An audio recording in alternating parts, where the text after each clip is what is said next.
Okay, good afternoon sir, सगळ्यांना good afternoon. माझा आवाज सगळ्यांना ऐकायला येतो आहे का? रिप्लाय करा, चॅटबॉक्सवरती रिप्लाय करा ओके. तर आपण लेक्चर स्टार्ट करूया. आज आपण अकाउंट्सचं लेक्चर घेणार आहोत. तर मागच्या लेक्चरमध्ये आपण बॅलन्स शीटचा फॉर्मॅट बघितला. आता या लेक्चरमध्ये आपण जे हेडिंग्स आहेत त्याच्यातले सब आयटम्स आज आपण बघणार आहोत.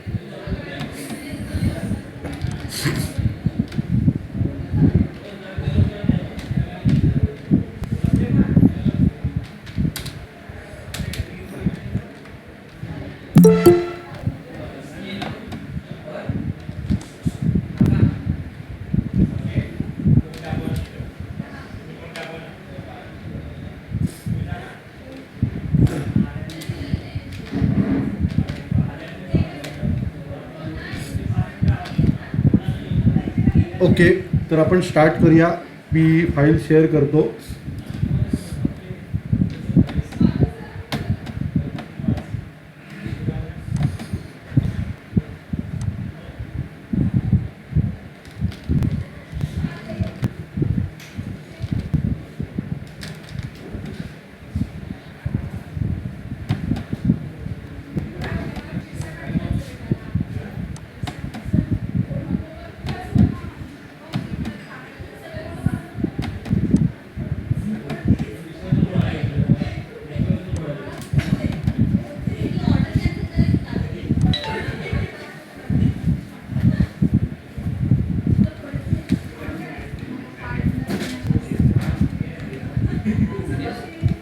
ओके, सगळ्यांना स्क्रीन दिसतंय का? चॅटबॉक्सवर रिप्लाय करा. सगळ्यांना स्क्रीन दिसतंय का? चॅटबॉक्सवर रिप्लाय करा.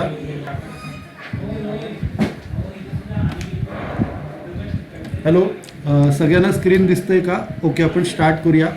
तर आता मागच्या लेक्चरमध्ये आपण हा फॉर्मॅट शिकलो होतो. आता याच्या अंडर सब आयटम्स हेडिंग जे आहेत त्याच्यात काय काय येतं ते आपण शिकणार आहोत. सोपं आहे. स्टार्ट करूया. तर सगळ्यात पहिलं जे आहे शेअर कॅपिटल. आता शेअर कॅपिटलमध्ये दोन प्रकारचं क्लासिफिकेशन असतं. शेअर कॅपिटलमध्ये पहिलं जे क्लासिफिकेशन असतं ते कसं असतं की आपल्याला त्याचं ॲथोराईज किती. आता ॲथोराईज म्हणजे रजिस्टर्ड कॅपिटल, किती कॅपिटलनी किती पैशांनी आपण कॅपिटल रजिस्टर्ड केलेलं आहे. तर पहिलं ॲथोराईज येतं. ॲथोराईज नंतर इश्यूड येतं, म्हणजे किती इश्यू करायला काढले. आता सगळंच कॅपिटल आपण इश्यू करायला काढत नाही. किती इश्यू करायला काढले ते इश्यूड कॅपिटल, ॲथोराईज इश्यूड. त्याच्यानंतर पुढचं आहे सबस्क्राईब. म्हणजे सबस्क्राईब म्हणजे किती शेअर होल्डर्सनी विकत घेतलेले आहेत, किती शेअर होल्डर्सनी विकत घेतलेले आहेत ते सबस्क्राईब कॅपिटल. त्याच्यानंतर आपण एखाद्यावेळेस तुम्ही जर शेअर्सचा टॉपिक केला असेल तर त्या टॉपिकमध्ये आपण शेअर्सचे पैसे दोन प्रकारे बोलवतो. एक लमसममध्ये बोलवतो आणि एक लमसममध्ये बोलवतो आणि एक इन्स्टॉलमध्ये बोलवतो. तर इन्स्टॉलमेंटमध्ये जर बोलवले तर सगळेच्या सगळे पैसे आपल्याला मिळाले नसतात. तर जेवढे बोलवतो आपण काय करतो, त्याचा कॉल करतो आणि नंतर ते लोक पैसे देतात.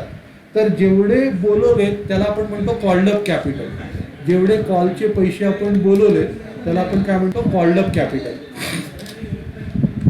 आता कॉल्ड अप करून नंतर ते पेड करतात. कॉल्ड अप करून नंतर ते लोक काय करतात, पेड करतात. त्याला आपण काय म्हणतो, पेड अप कॅपिटल. तर असे हे पहिलं क्लासिफिकेशन झालं की शेअर कॅपिटलचं क्लासिफिकेशन या 5 पार्टमध्ये केलं जातं. ॲथोराइज, इश्यूड, सबस्क्राईब, कॉल्ड अप आणि पेड अप. तर हे पहिलं क्लासिफिकेशन असतं.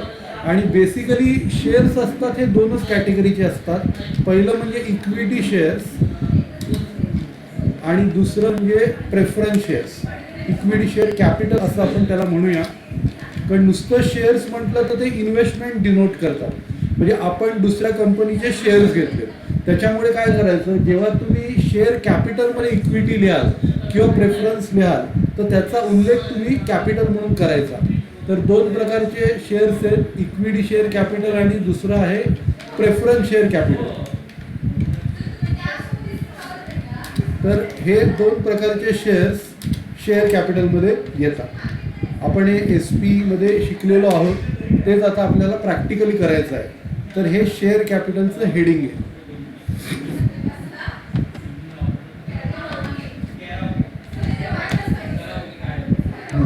तर शेअर कॅपिटलमध्ये या सगळ्या गोष्टी येतात. आता पुढचं हेडिंग आहे रिझर्व्स अँड सरप्लस.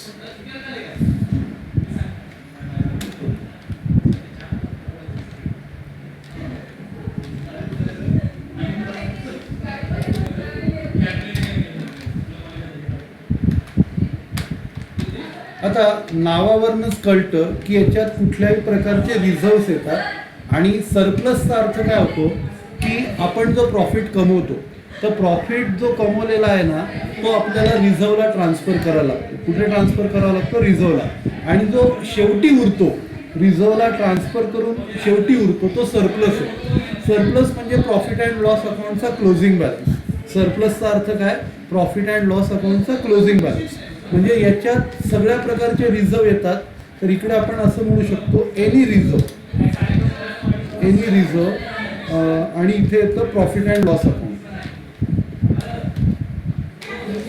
सध्या तुम्ही एवढं लक्षात ठेवा, एनी रिझर्व आणि प्रॉफिट अँड लॉस अकाउंट एवढं तुम्ही सध्या लक्षात ठेवा. रिझर्व्स अँड सरप्लस झालं. आता त्याच्या पुढे शेअर होल्डर्स फंड झालं. आता पुढचं जे हेडिंग आहे ते आहे non current liabilities. Non current लायबिलिटीजमध्ये पहिलं आहे लॉंग टर्म बॉरोइंग्स. तर लॉंग टर्म बॉरोइंग्समध्ये बघूया आपण काय काय येतं. Long term borrowings.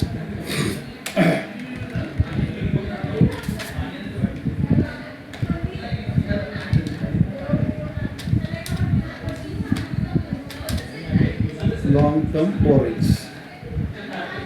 आता याच्यात बेसिकली येतं डिबेंचर्स, नंतर कुठल्याही प्रकारचं लोन जे लॉंग टर्मसाठी दिलं, भले ते बँक लोन असेल किंवा अदर लोन असेल. बँक लोन लॉंग टर्म किंवा other loan long term.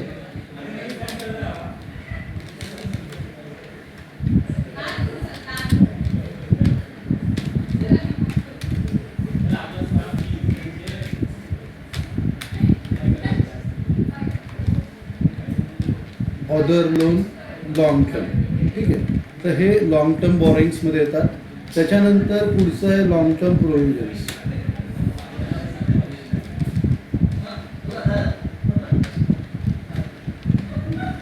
Long term प्रोव्हिजन्समध्ये काय येतात, जे PF किंवा ESI कट केला जातो तो येतो. प्रॉव्हिडंट फंड,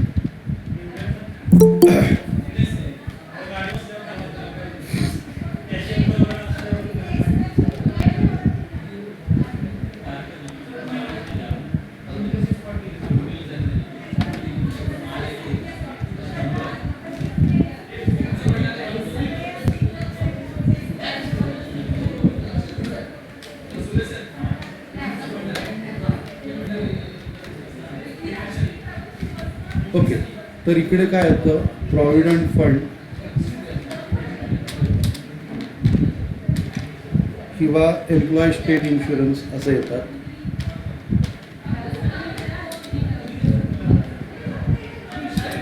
जे लॉंग टर्मसाठी आपण वर्कर्स लोकांची जी प्रोव्हिजन करतो ते इकडे येतात, लॉंग टर्म बॉरोइंग आणि लॉंग टर्म प्रोव्हिजन. तर हे अदर नॉन करंट ॲसेट्सचे आले. हे आता करंट ॲसेट्सचे बघू, नॉन करंट लायबिलिटीजचे, आता करंट लायबिलिटीजचे.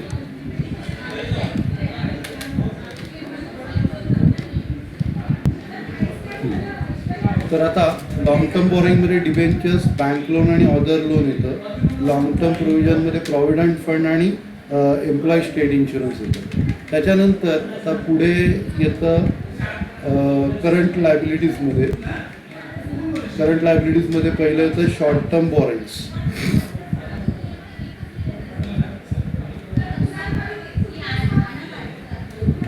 शॉर्ट टर्म बॉरोइंग्स येतं पुढचं.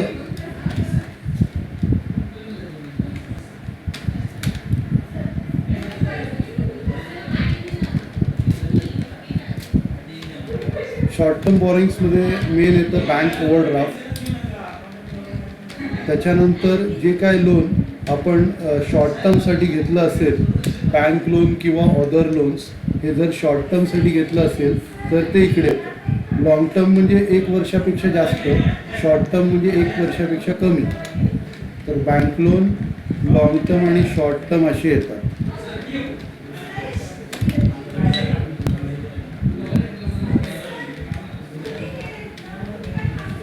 त्याच्यानंतर शॉर्ट टर्म बॉरोइंग्स नंतर पुढचं जे हेडिंग आहे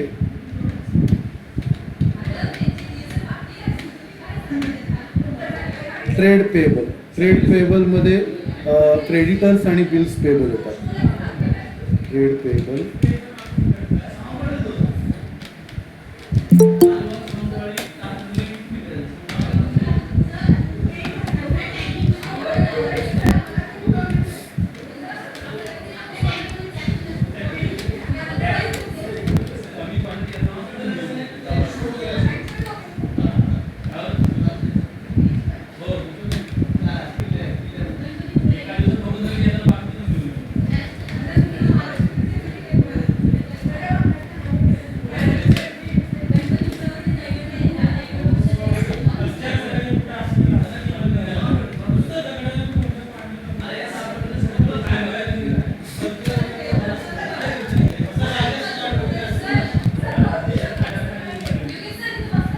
ओके, तर शॉर्ट टर्म बॉरोइंग्समध्ये शॉर्ट टर्म प्रोव्हिजन्स होतात.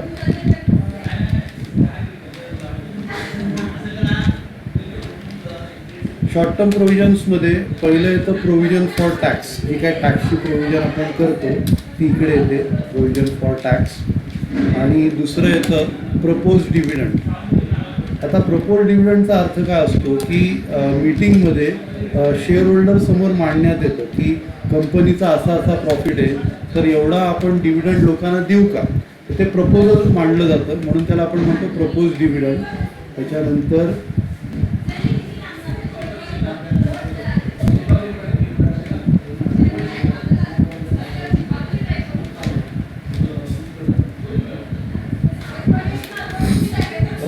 पुढचं आता ॲसेट्समध्ये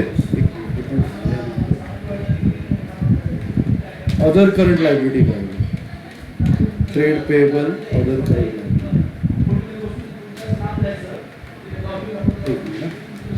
इथे ट्रेड पेएबल पहिलं येईल.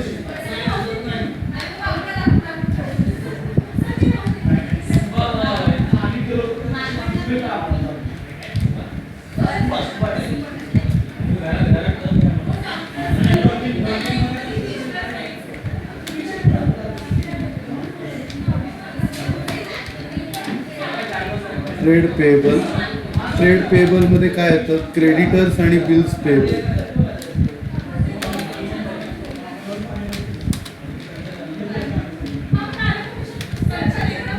नंतर पुढचं जे आहे other current liabilities.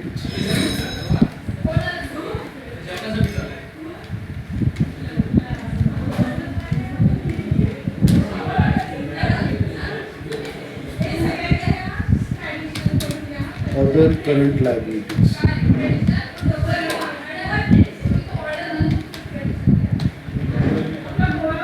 Other current लायबिलिटीजमध्ये येतं आउटस्टँडिंग एक्सपेन्सेस.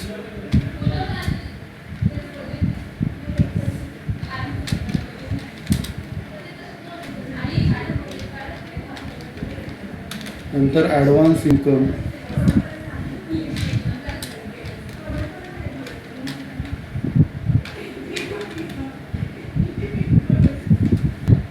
म्हणजे जे इन्कम ॲडव्हान्समध्ये आपल्याला मिळतं ते इकडे येतं. ठीक आहे. तर हे लायबिलिटीज झाल्या. आता ॲसेट्समध्ये पहिलं नॉन करंट ॲसेट्स, त्याच्यात पहिलं फिक्स ॲसेट, त्याच्यात टँजिबल. टँजिबल म्हणजे जे फिक्स ॲसेट्स आहेत त्याच्यावरती आपण डेप्रिसिएशन चार्ज करतो ते टँजिबल आहे. म्हणजे इकडे एक्झाम्पल द्यायचं तर लँड, बिल्डिंग, प्लांट, मशिनरी, त्याच्यावरती डेप्रिसिएशन अप्लाय होतं, ते सगळं टँजिबल आहे.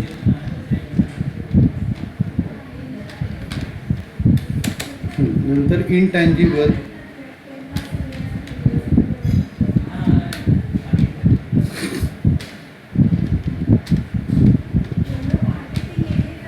इनटँजिबलमध्ये गुडविल येतं, नंतर patents, trademarks, copyrights.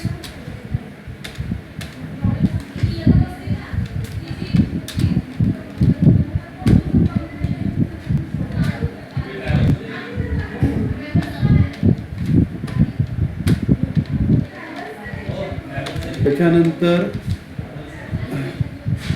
Non current investment.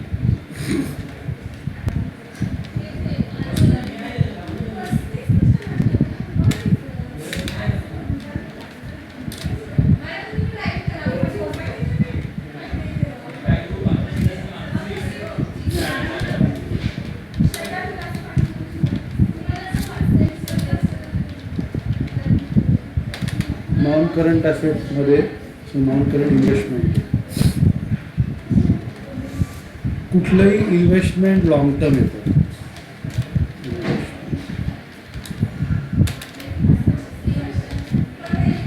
Any investment, shares, debentures, long term.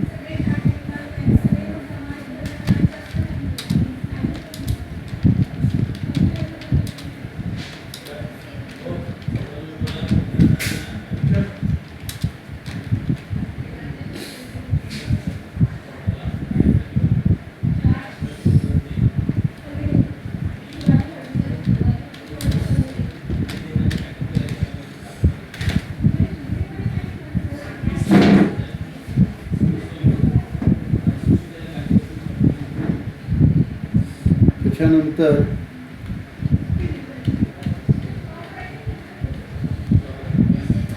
Other non current assets किंवा long term loans and advances.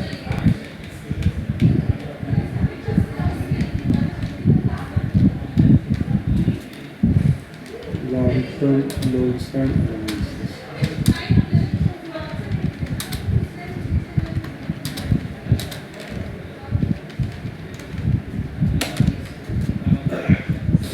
Long term loans and ॲडव्हान्सेसमध्ये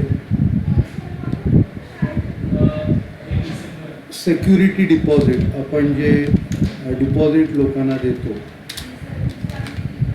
लोकांची जे डिपॉझिट देतो सिक्युरिटी डिपॉझिट, ते इकडे येतात.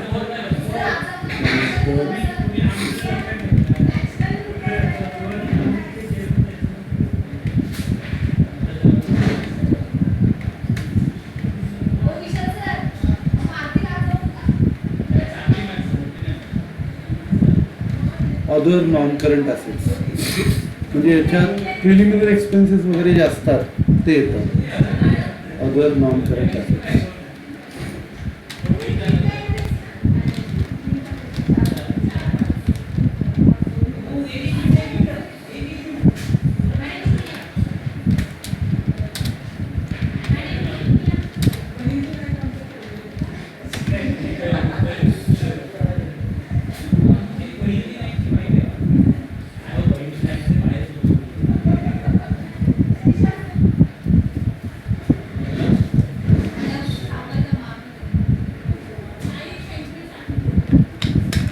याच्यात काय काय येतात? प्रिलिमिनरी एक्सपेन्सेस,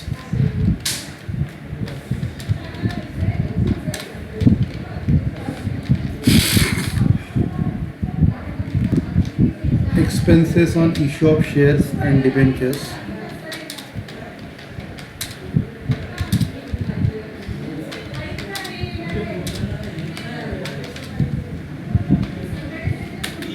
नंतर discount on issue of shares debentures,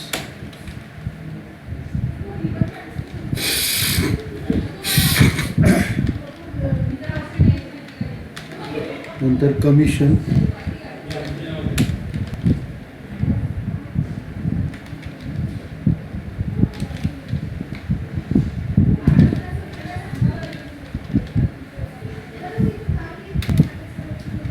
commission on issue of shares and debentures.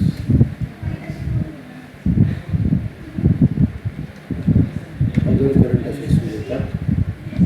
त्याच्यानंतर हे नॉन करंट ॲसेट झाले. आता करंट ॲसेट्स. करंट ॲसेट्समध्ये पहिलं जे आहे ते करंट इन्व्हेस्टमेंट. करंट इन्व्हेस्टमेंट आहे.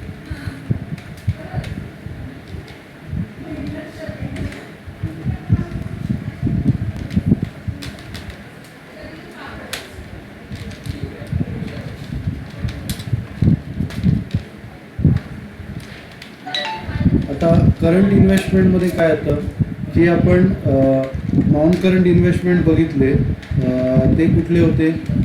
लॉंग टर्म होते. आता हे शॉर्ट टर्म आहे. Any investment share debenture short term.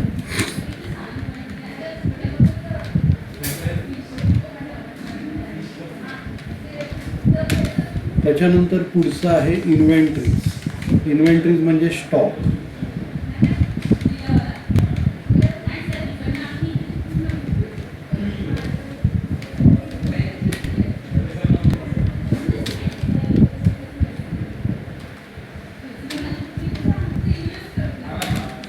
त्याच्यात काय होणार?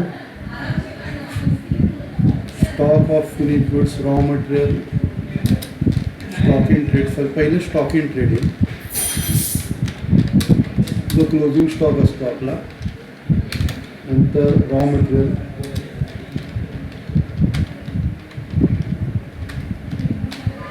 वर्क इन प्रोग्रेस,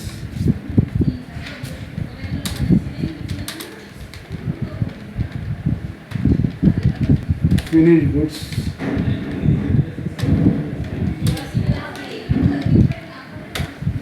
तर हे इन्व्हेंटरीजमध्ये येतात. त्याच्यानंतर येतं ट्रेड रिसिवेबल.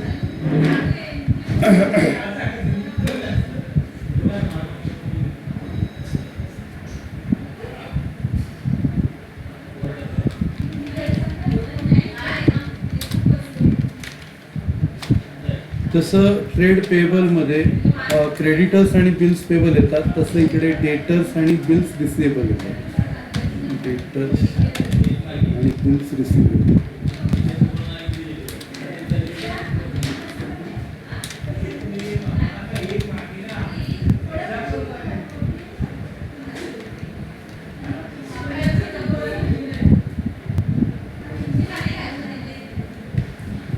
त्याच्यानंतर cash and cash equivalent.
Cash in cash इक्विव्हॅलंटमध्ये cash in hand, cash at bank येतं. कॅश ॲट बँक येतं. त्याच्यानंतर short term loans and advances.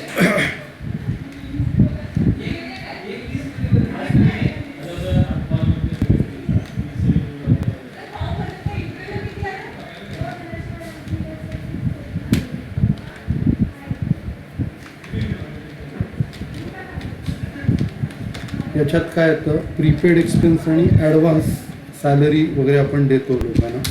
Prepaid expenses आणि advance salary.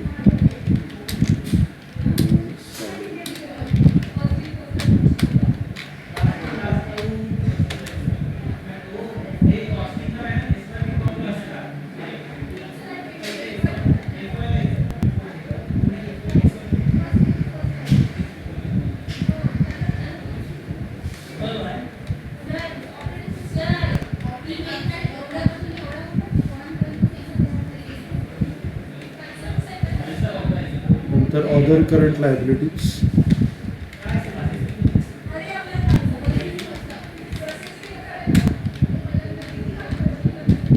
Other current assets.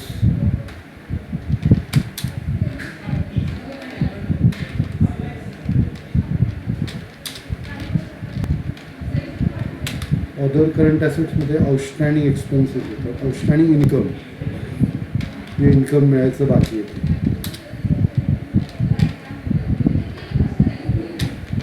Prepaid वरती येतं, outstanding income येतं. ठीक आहे, तर एकदा गो थ्रू जाऊया.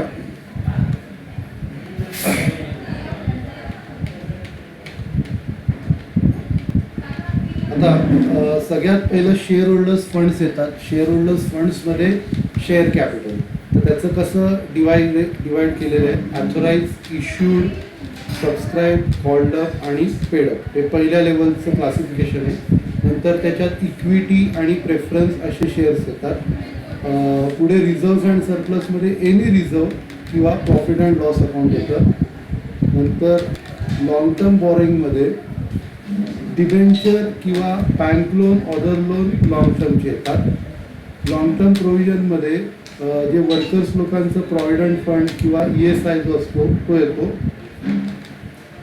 शॉर्ट टर्म बॉरोइंग्समध्ये bank overdraft, bank loan, other loan, short term हे येतात.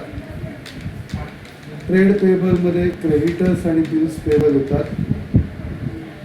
अदर करंट लायबिलिटीजमध्ये आउटस्टँडिंग एक्सपेन्सेस, ॲडव्हान्स इन्कम हे येतं. शॉर्ट टर्म प्रोव्हिजनमध्ये provision for tax, propose dividend हे येतात.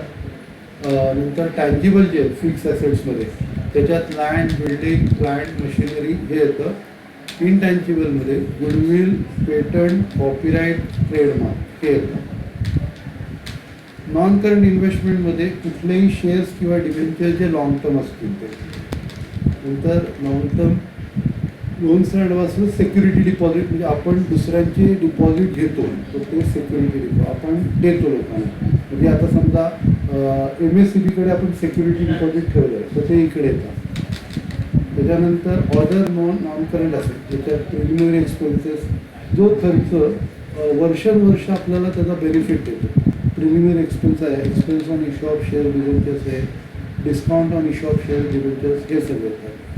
त्याच्यानंतर करंट इन्व्हेस्टमेंटमध्ये कुठली इन्व्हेस्टमेंट जी शॉर्ट टर्मसाठी असेल, कुठली इन्व्हेस्टमेंट शॉर्ट टर्मसाठी असेल तर ती इकडे येते. त्याच्यानंतर इन्व्हेंटरीजमध्ये काय येतं, म्हणजे 3-4 आयटम्स आहेत.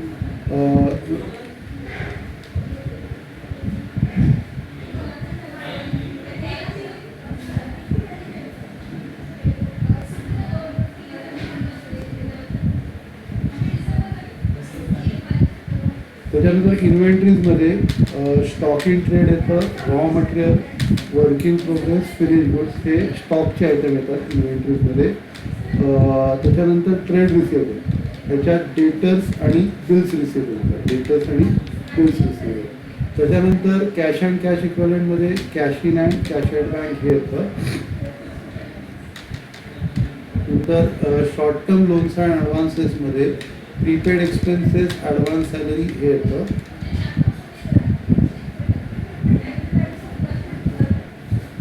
अदर करंट ॲसेट्समध्ये आउटस्टँडिंग इन्कम येतं. ठीक आहे, तर आपण लेक्चर इकडे संपूया. सगळ्यांना थँक्यू.